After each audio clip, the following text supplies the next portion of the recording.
Welcome to Capitalize Your Finances, the podcast that's your ultimate guide to mastering personal finances and unlocking the secrets of entrepreneurship. Each week, we dive into the world of personal finance and business development and have fascinating conversations with industry experts, seasoned entrepreneurs, and thought leaders who share their insights, strategies, and stories to help you get ahead in life. Whether you're a seasoned entrepreneur looking to scale your business or someone just starting out on your financial path, this podcast is your go-to resource for inspiration and actionable insights.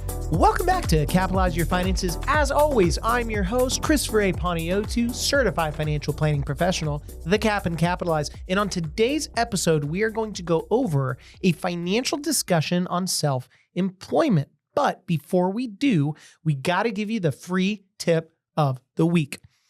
Think of your goals and the time in which you want to achieve them.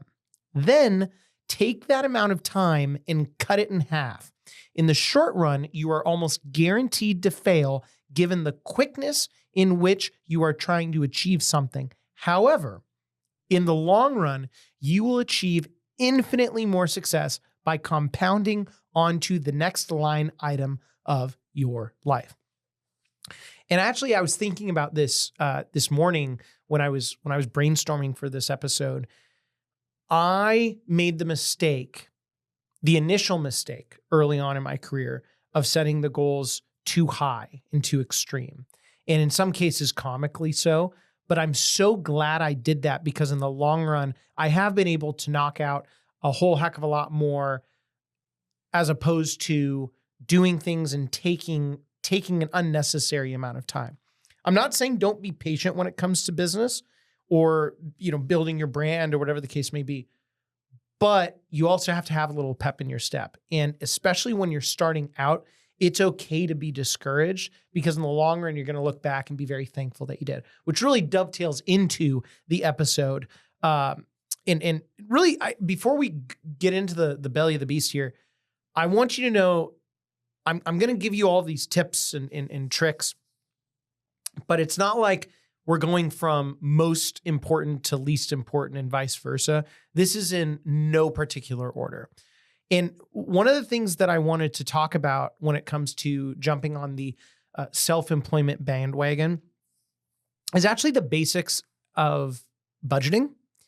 And whether you are self-employed and you're running a team, whether you're self-employed and you're maybe you're a blue collar contractor and it's really just you, or you're a freelancer, more of a white collar type of position, it doesn't really matter what you decide to do. Understanding budgeting is going to be the backbone of your success.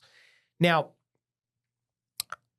I thought when I started my practice that it was going to be this seemingly smooth sailing stream of income that just gradually gets larger and larger and larger in a very systematic and smooth way. And that lasted for about 30 seconds. And so if you are watching or listening to this episode and you think that that is going to happen to you, you are so mistaken. It's actually not funny. It's sad. So I say that because when you have irregular income streams, you really need to fall in love with the lumpiness of your success. Now, if you're watching the episode, just track my fingers. You're starting here and you're going to eventually end up here, which is up and to the right. However, there are going to be peaks and valleys throughout your experience in your career. Now, eventually over time, if you do it long enough, it will just keep compounding and compounding. And that's you invite other problems into your lives when you get to that point. But the fact of the matter is your income streams are going to be all over the place. So because of that, building your emergency fund, and it really depends on what you're trying to do as a self-employed professional. But regardless of what you decide to do, building an emergency fund is infinitely more important than even someone that is listening in that is not deciding to start a business and you're an everyday employee. And the reason why is, I'm going to take, I'll take a CPA practice, which seemingly is a very smooth type of business to run. But you got to think about it. With a CPA, you really only make your money from February 1 through April 15th, tax deadlines. You may make a little bit here and there over the summer if you got a one-off or project, and then you're tying up loose ends. And then you make a little bit more at the very end of the year during extensions, which is, for all practical purposes, September 1 through October 15th. But then you kind of don't make anything else. And I say that because if you're making the majority of your money in 2 months and you're dragging that money down that's just been built up in your savings and checking account over a period of months, you're going to have an infinite amount more emergency fund as opposed to someone where you're making money throughout the year steadily. So most people, and I recommend this all the time, and I'm going to keep recommending it, depending on where you're at, you need to have a month of expenses floating in your checking account. Once that's set aside, 3 to 6 months. So if you are in a 2-income household, you don't have any kids, pretty cush job when it comes to getting your body hurt. Like if you're in a white collar position where, you could break your leg and still do your job, you probably only need about 3 months worth of emergency funds. If you, on the flip side of that, if it's a single income household, and let's say that you work in construction and you break your hip and you're out for a number of months and your spouse is not working, there's a really good chance you're going to need up to 6 months because of the fact that you don't have as much flexibility because it's all on you. Now, how does that apply to a business and a self-employed business owner? Well, it depends. Let's say that you run a company let's say you run an insurance company and insurance premiums get paid every month, so it can be pretty steady. And so because of that, let's say you're doing really, really well. So if you're making, I'm going to make a number up, 40 grand a month, but your business expenses are, let's say that they're $25,000 a month. I can make an argument that you don't even need 3 months worth of expenses set aside. I could argue you may only need 1.5 to 2 months. But let's say you run a construction company, and with construction, it can be very cyclical. You could go a year and hardly make any money, and then you could the next year make hundreds of thousands or millions. Like it could be all over the place. So if that's the case for an emergency fund to cover slow months, or in some cases slow years, and then just be conservative if you fall into recessions or whatever the case may be. For some of our blue collar workers out there, I would recommend you need up to a year's worth of emergency fund. I know that is overly conservative, but I would much rather be overly conservative in saving up enough for emergency fund versus the opposite effect and then something bad happens. Now, the last point that I want to talk about when it comes to budgeting is separating the idea of personal and business expenses. Now, if you're listening in, chances are you are interested in self-employment, or you are obviously a self-employed business owner, or you're a self-employed business owner, but you're just getting started. So if you've been at this for a while, the chances of you blending all this together is going to be pretty rare. And if that's not the case, you need some help. But for you that are just starting out on whatever business endeavor you're pursuing, even though you need to have a personal checking account and a personal savings account and a business checking account and a business savings account, it can kind of get convoluted because you've got really one goal in mind. You're not trying to calculate accounts receivables and return on invested capital in your business and all of this fun jargon that investment nerds like to go after. You've got one goal in mind. Am I making money this month? Okay, I'm not. How do I go and do it? That's it. And then can I eat? Now, over time, what's going to happen is you're going to start to understand, oh, okay, I'm making enough money per month to cover my expenses. Great. Oh, I actually signed a contract for a client that's not going to pay me for 2 months, but he or she has told me that it's going to happen. Oh, that's what an accounts receivable is. Oh, I've got money after every month that is above and beyond my expenses. Oh, that's what profit is. Oh, now I can start flowing some of that profit to my personal checking account so I can actually live and live comfortably. So it evolves over time, but my advice to you is the sooner you can understand that you need to separate your personal expenses and your personal savings, and your personal spending habits from your business, the better off you will be. Because in the long run, why are you building your business? Yes, self-employed business owners get into their business or line of work because they love what they do. However, eventually, what happens to a business? It is either shut down or it is acquired, period. So if you have your business expenses and everything is clean and it's set aside and it's doing its own thing, and then someday someone wants to come in and buy your business and they go, hey, let me look at your numbers. Let me look at your balance sheet. Let me look at your income statement. Let me look at your cash flow statement. You go, here you go. It's nice and it's clean and it's its own thing. The transition from you out of the business after you are paid, hopefully handsomely, for the sale of your business will be much smoother and overall just a better experience than if you're blending everything personally. Now, one of the things that people forget, for better or worse, is the understanding of taxes. And there's a lot that goes into taxes. And I speak about this a lot on my show. And for those of you that are listening in, that have listened in for the last couple of years, you know what I'm going to say. The best investment that you can guarantee is not actually an investment. It's the taxes you avoid. Now, a lot of people will ask me, should I pay quarterly taxes, or like, how does that work? Well, generally speaking, what a CPA will recommend when your business is up and running and you're doing really, really well is you want to pay your taxes quarterly. And it's very simple as to why. One, it kind of smooths things out so you don't have any big bumps in the road when it comes to expenses. But then lastly, there is nothing more painful than April 15th when your CPA and you get on a call and your CPA goes, hey, you actually owe $150,000 in taxes and you were expecting none of that.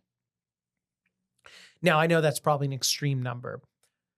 I will tell you though, from a quarterly tax perspective, it's really subjective based on the CPA that you work with. I can tell you that if you're not making a lot of money and you're just starting your business, no real sense in paying quarterly taxes because you're not making any money. So over time, and it really depends on the type of business that you run. So if you are running an S corporation, and this isn't like tax advice, this is just kind of how it works. With an S corporation, let's say that you are giving yourself a salary and obviously your employees are getting paid, all the expenses are coming out of the business checking account, et cetera, et cetera. And then anything left over is that profit. Well, what a lot of CPAs will do is they'll take your salary and they'll basically withhold all of it. And that'll go towards taxes. And then it's kind of nice because simplistically, if there's anything left over in your checking account, you take it and you spend it. If there isn't, it's going to be a tight month for you. And it's pretty cut and dry. Now, over time, what happens is your CPA should give you an increased salary because when they increase your salary, they're further withholding taxes on that salary so that you wouldn't have to necessarily pay quarterly taxes. However, there will come a point where you can only give yourself so much of a salary because you're paying too much tax if you do so above and beyond a certain number. And that's when most CPAs or tax preparers will tell you, hey, you should probably start paying quarterly taxes. And then they do it equally, whether it's $2,000, $5,000, $10,000. We have some clients where it's like 90 grand or whatever the case may be. But the point is your CPA will be the one that will guide you on should I pay quarterly or not. And before you even think about paying quarterly taxes or not, there are so many deductions that you can take where you can get your taxes to be lower. And this is all legal, where you don't have to worry about how much do I need to pay on a quarterly basis. And especially if you work from home, whether or not you're working from home like full time, or you have a home office where you can deduct and write off a lot of things. Now, I cannot stress enough, speaking of taxes, the importance of working with a qualified CPA, certified public accountant, or a tax preparer enrolled agent, depending on the complexity of your business.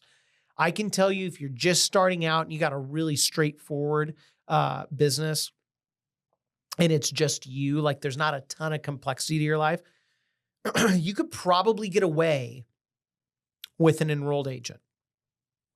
And really the difference between an enrolled agent and a CPA, it's beyond the scope of this episode. A CPA is going to give you a little bit more bang for your buck because they're able to do a little bit more for you. But because of that, they're going to be a little bit more expensive. Now, later on in this episode, we're actually going to talk about who you need to bring to the table to surround your business with the best team players. But again, we're going to hold off actually until after the commercial break. Now, before we get into the commercial break, I want to briefly touch on the health and retirement planning strategies that you can utilize as someone that's being self-employed. And we'll actually talk about the retirement side after the commercial break. But when it comes to health insurance, generally speaking, especially if you're doing well, it is going to be cheaper to get health insurance as well as life insurance, which we'll talk about in a second, through the business as opposed to doing it on some individual exchange. Now, the obvious reason why you would do this is you want to obviously provide your employees with an amazing benefit. And frankly, health insurance, it's one of those things you can't really get around. I mean, you could, but like you're risking a ton. So you can't really get around it. Now, when it comes to insurance, so like group term insurance or group disability insurance, if you have a qualified, certified financial planner at your fingertips, he or she should be able to guide you through that whole process. Okay, we do it for clients all the time. Now, as far as permanent life insurance group policies, that gets a little bit more complex. I'm going to leave that for another time as that's kind of beyond the scope of what I want to get into. But as far as like a term policy, a group term policy through your business, that is going to be something that, one, it's not going to be tremendously expensive for you. Two, for your employees, in many cases up to $50,000, that death benefit's going to be free. And then if they want to add more, obviously they're going to have to pay it. But it is a great way for them to get a significant amount of term life insurance through your business. And it also acts as a retention tool because if they decided to leave, that doesn't go with them. So obviously health insurance and life insurance are extremely important. Now, we're going to head on to the commercial break. When we come back, we're going to go over retirement planning as well as surrounding yourself with the proper team. And lastly, the emotional side of things with a dash of when to take profits from your business. So don't go anywhere. Stick around. Are you ready to transform the way you approach sales? This episode is sponsored by the second book in the Capitalize series, Capitalize Your Sales, the all-in-one sales framework that saves you from ever struggling again and teaches you how to sell with sincerity, which dives deep into the art and science of driving sustainable growth. Packed with strategies that go beyond surface-level techniques, this book will help you understand what it takes to truly connect with clients, build long-term relationships, and close deals. Whether you're looking to fine-tune your sales craft or break through to the next level, Capitalize Your Sales offers a roadmap to success designed for today's fast-paced business world. Head on over to your favorite bookstore, order today, and start capitalizing your sales immediately. And now, back to the episode. Well, welcome back to the show. As promised, we're going to get right back into it because we actually got a lot to cover.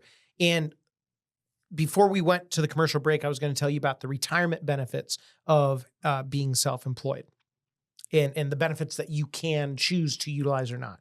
So I'm not going to get into like the order of operations of what would be appropriate for what type of business, because frankly, a lot of that has gone out the window in recent years because there's so much out there. But frankly, a lot of these strategies and vehicles that you can use as one that is self-employed, they're kind of becoming outdated. And so if it's just you, and let's say you have barely enough profit in your business to set up some type of retirement account, that's where you're going to want to set up an individual retirement account or a Roth IRA.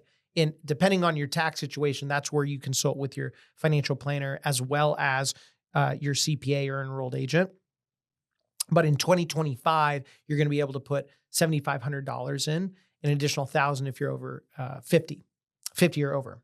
Now, if it's just you, and let's say you're absolutely crushing it, there are multiple options that you can do above and beyond an individual retirement account, and you're going to be able to contribute significantly more.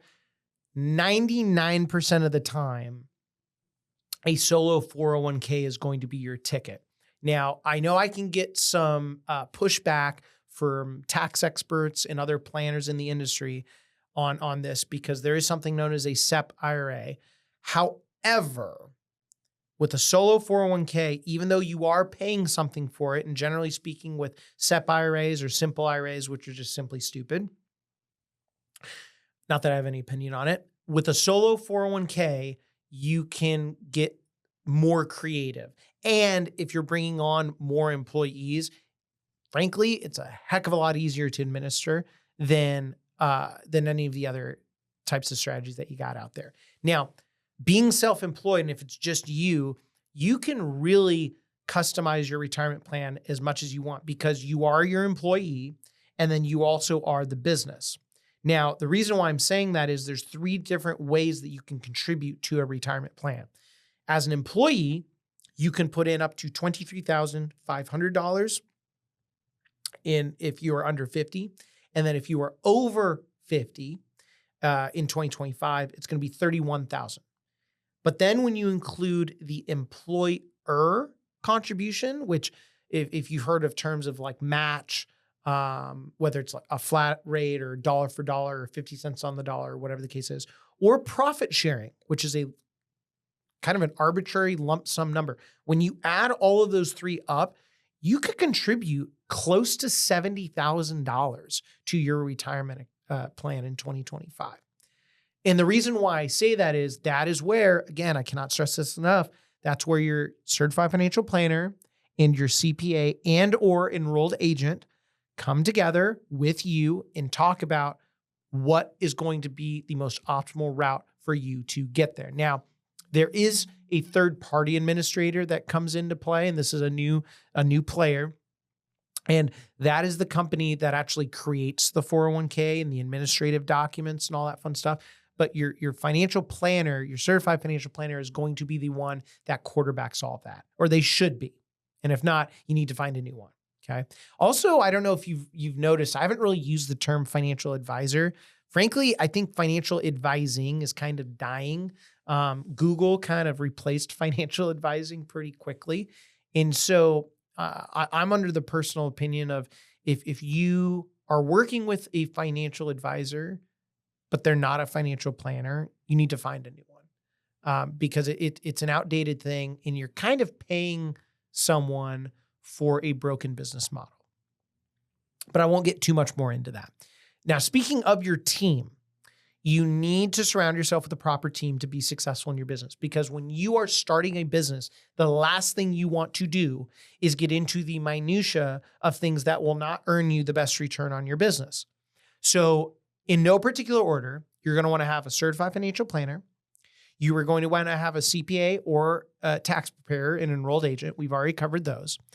You're also going to want to have a business attorney for a variety of reasons. Let's say that you're bringing on employees and you want to make sure legally your human resources stack is optimal and you have your employee paperwork and in contracts. So, and you want to make sure that no one is screwing up, and by no one meaning you, on the actual verbiage, because then your employee could come and sue you if something was incorrect, right? There's a number of things that you need a business attorney for. So you want to make sure you have one in your back pocket.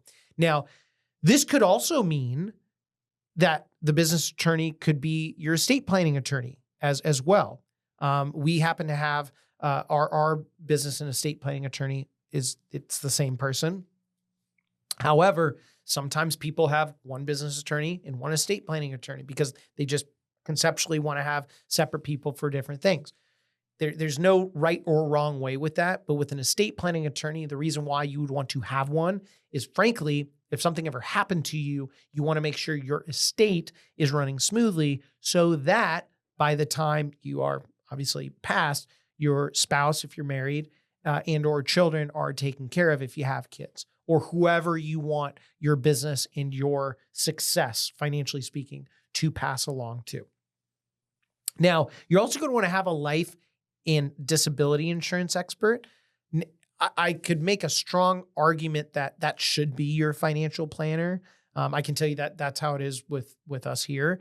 But if it's not, that's fine. You just need to make sure that your financial planner has someone that he or she is working with that truly is that specialist, because that is something that it gets pushed off to the side a lot. And this isn't just for self-employed people. This is for everyone. But it's something that is extremely valuable. And it's one of those things that you don't realize how valuable it is until more often than not, it's too late. Now, you're eventually going to get a bookkeeper. You're eventually going to have that third-party administrator for the 401k. You're going to have a payroll company. There's a lot of other players that you're going to have within your business. However, that starting lineup of people that I talked about, that is going to round out the core of your team. There's one other team member too. And I kind of mentioned it earlier, but it's worth saying again, the health insurance expert. You want your health insurance, excuse me, and your property and casualty expert. You want them in your back pocket.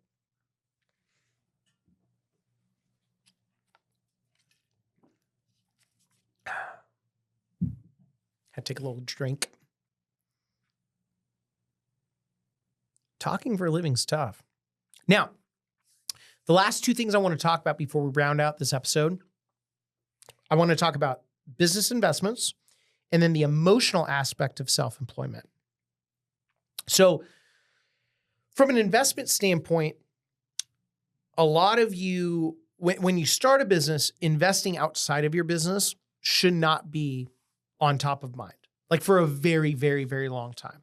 And I can back it with actual numbers here. So let's say that you have profit in your business. And I'm going to make this company up. Let's say that you are an HVAC company and you've got your revenue, what you make, minus your expenses. So your payroll, if you give yourself, well, you should be giving yourself a salary, goods, whatever the case may be. Things that you can't get around. Revenue minus expenses is profit.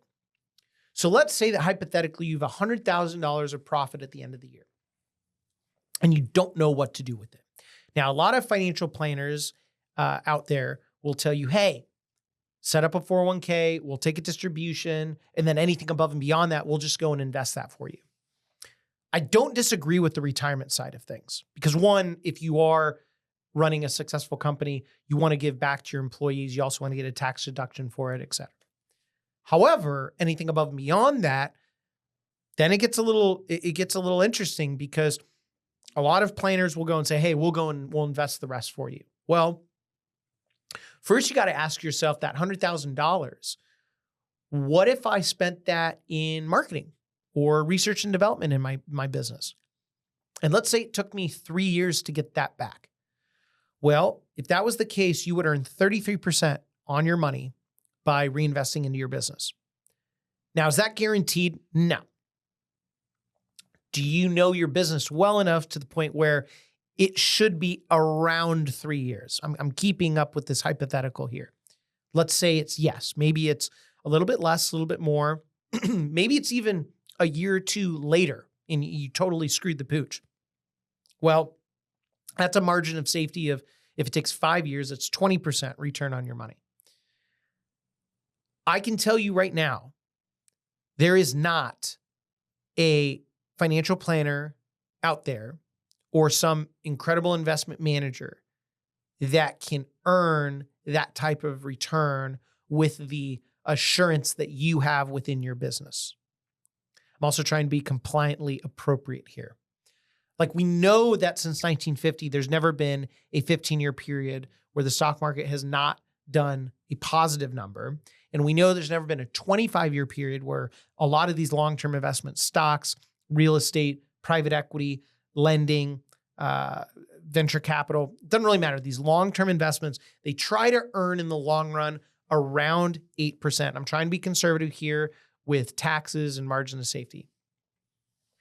Well, is 8% a lot less than 20? Yeah, it is. So you want to keep reinvesting into your business to not only get that absolute return on your money, right, and getting that money back over the period of time. From a tax perspective, that $100,000 that you're reinvesting into your business, if it's marketing and research and development, you get to write that whole thing off in this year. And so let's say that your business is doing really, really well and you're in a higher tax bracket. Well, you're writing all that money off. So not only are you getting all that money back in 3 years or 5 years, whenever you get it back, you're getting that deduction, let's call it 40%, in money that you're not paying in taxes for this year. So it doesn't matter how you skin that cat. There is no reason for you to take a distribution and invest it with someone like me, period. Now, over time, what's going to happen is that marketing return and that research and development, it is going to start to peak out, because you're going to know, well, maybe it doesn't make sense to keep reinvesting into my marketing because like everyone kind of knows me in my community, and let's just keep up with the HVAC company. So then you're marketing just to kind of play the game. It's not really earning that return. So then you look at it and go, okay, I'm actually not earning a positive return on my invested capital, which is a term we've talked about extensively in past episodes. And so if that's the case, we go, okay, if I'm not earning anything, where do I go after my 401k or maybe even cash balance plan, things of that nature? That's where you start to take distributions and you start to go and invest accordingly, above and beyond. And I don't want to say diversify, because a lot of people, I think they blow diversification out of proportion. I think diversification is frankly for those that don't know what they're doing. I think it's important, but I don't think it is nearly as important as people believe. And you could think about it. The most successful business owners that you know didn't diversify for years. They had all their net worth in their business. And in some cases, they probably still have the majority of their net worth still in their business. So don't get caught up in that. But eventually, it's all about the return on invested capital within your business. You'll hit this point where it doesn't make sense to reinvest. That's when you want to start taking distributions and investing elsewhere. Now, as far as tools and software to use to streamline your business or finances, I'm not going to dive too much into the weeds with that. We get a lot of people asking, like, what's the best tool to use out there to, manage my client base or whatever the case is. There's so many different types of CRMs out there, client retention modules. I know Salesforce is one of the most popular ones out there, but it really depends on the industry that you are in. So I don't want to touch too much on that. And frankly, that should be at the bottom of your list when it comes to being successful, because frankly, trying to learn some software to manage the clients that you already have, I would much rather have you develop the first problem, which is a great problem, which is I've got so many clients, now I need to figure this out. But I want to talk about the emotional aspect of self-employment before we wrap up this episode, because it frankly doesn't get talked about enough. And then when it does, I just don't feel the genuine aspect of it. I think a lot of people, they try to glorify it into something that it's not, or something that it is, but it's maybe not as much of. So there's the obvious when you're a self-employed business owner. Financially, you have no idea if you're going to succeed or not. You've got to just fall in love with that.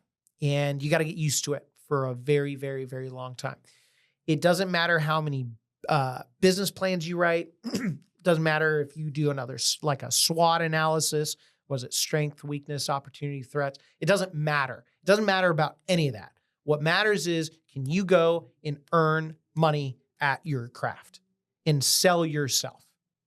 And if you don't know how to sell yourself, I do happen to know a book that would be worth your time, but I digress. The big thing that I want people to understand, and because people talk about this so much, and it's actually kind of irritating to me, it's setting up boundaries for work-life balance. You don't get work-life balance when you run a business. And a lot of people out there that run businesses, that are influencers, they'll go and say, hey, well, I mean, I have people running my company and I hardly need to be here. And in some cases, I'm not here at all. I just collect checks. Okay. I know there are people out there that do that, but they've also been doing whatever they're doing for 30 years, 35, 40 years. And most people, when they try that, unfortunately, they jump right back into running it because no one's going to love your business more than you. No one cares. No one cares about your business like you. And if you think that is not the case, you are sadly, sadly mistaken. And I'll also tell you too, because a lot of people will say, man, work-life balance, it's the biggest blessing in the world. Not with a business owner. And you should be loving what you do almost like it's a vacation. Let me explain what I mean by that.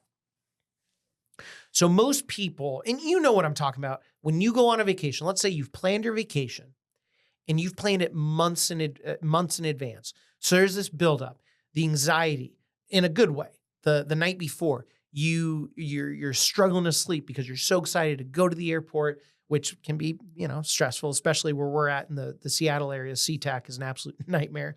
And you go through you go through checking your bags. You're waiting to get on the plane, and then you get on the plane and you're off on your adventure and you're living it up. I don't care where you go, whether it's Hawaii, Florida, let's just say it's someplace it's sunny, tropical, whatever. You have this magical adventure. And then when you come home, you're kind of bummed. And then you go back to your day-to-day life. And then you're running and gunning for the next thing that you're doing, the next trip, the next adventure. I'm just going to speak for myself here. I have that feeling every day with what I'm doing. Like, I actually struggle with vacation because for me, I'm loving what I'm doing. I love getting up. I love working out at home. I love seeing my girls. I love seeing them out the door. I love coming in, checking in on Betty, doing these shows, meeting with clients, reading reports. Like, I'm on cloud 9. Now, I'm not saying I don't rest because like the last couple weeks of the year, I always shut down the office. That's just my thing. And I do that to recharge and reflect and be with my family. On Sundays, I don't work. And that's just how my faith rolls. Obviously, if someone needed me for an emergency, of course I'm going to be there. But by the time Monday comes around, I'm ready to get back at it. And I'm excited. I'm energized. I'm focused. I'm ready to take on the world. Also, I'm competitive with it.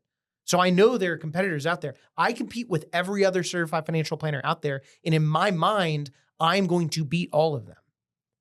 Like, that is that mindset holistically is what you're going to need. You are going to need to succeed in your business. Because if you don't, someone will absolutely destroy you because that's what they have.